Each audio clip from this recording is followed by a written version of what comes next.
New this noon, Action News Jax has learned a local dive company has been fined more than $55,000 after a 26-year-old drowned in a golf course pond. This is video of the police response back in December.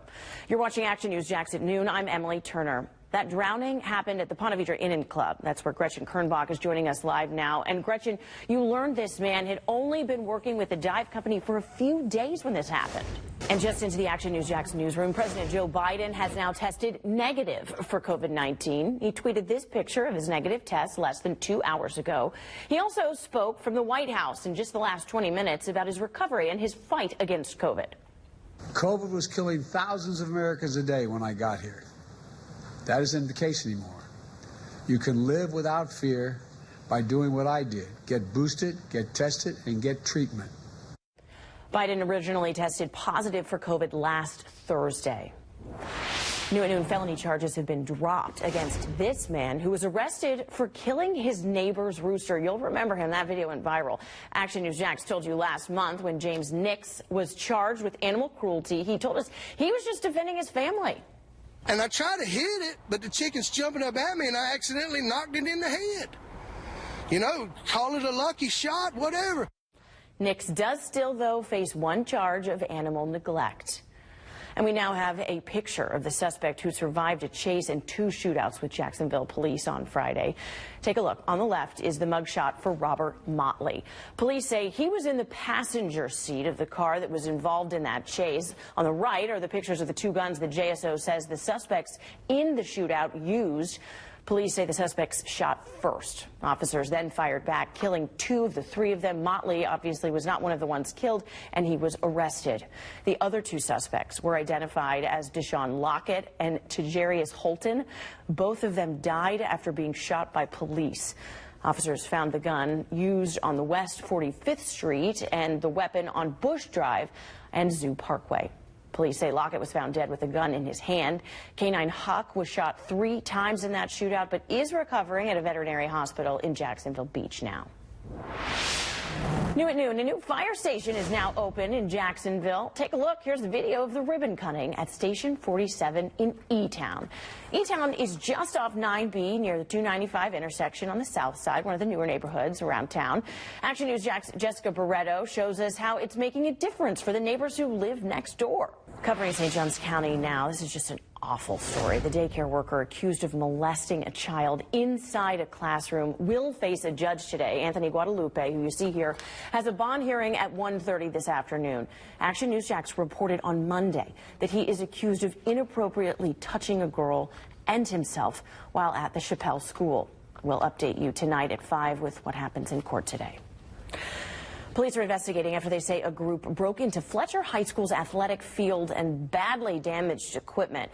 The report says the group damaged the field, the scoreboard, and even broke 2 of the school's lawnmowers. In response, the owner of Angie's Subs, big community advocate in Jax Beach, started a GoFundMe. They raised nearly $20,000 in just a few hours. The owner hopes seeing this kind of response from the community will deter any future issues. And hopefully it weighs heavy on their heart and they question themselves before they do something like this again. Mellon said that he had to close the GoFundMe because they were just getting too much money. That's a pretty good problem to have. And he says that a local hardware store is going to donate new equipment and a new shed to the school. Well, the bad news this noon, you, me, anybody else who bought a ticket, we did not win the massive Mega Millions drawing last night because we're all at work or doing what we would be doing and not on vacation. The good news, though, is that we get another chance. That's because no one did. We have another shot, and the prize this time even bigger. The next drawing is Friday, and the jackpot is now just over $1 billion with a B dollars. Action News Jax Megan Moriarty explains your chances at winning. The big question that most people can't help but think about, daydream about, wonder about, what would you do with that much money? So we asked you guys. Here are some of the answers that we got. This one I think is my favorite. Nancy Ryan Gardella says, fill my tank with gas and maybe have enough left over to fill a gas can.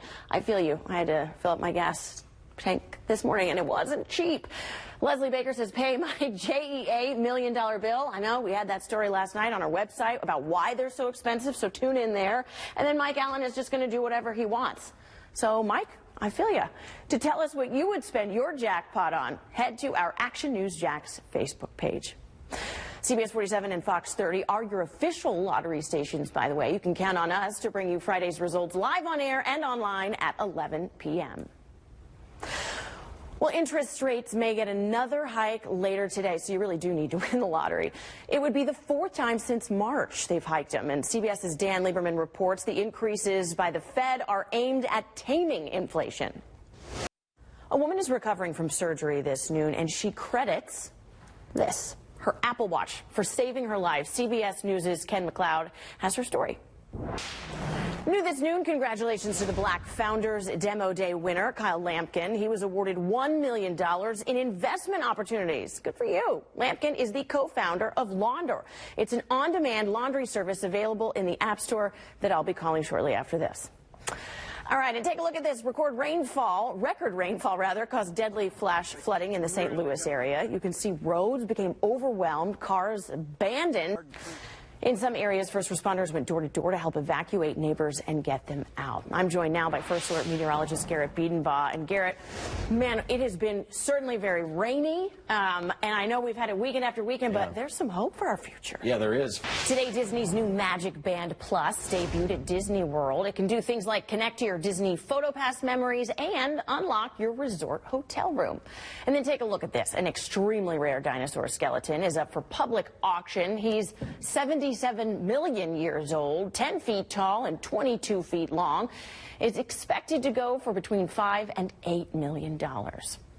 And covering Clay County now, a new Touch a Truck event has been announced. Families will be able to touch everything from fire trucks to helicopters. Sounds fun. The event is set for this Saturday from 9 to 2 at the fairgrounds in Green Cove Springs.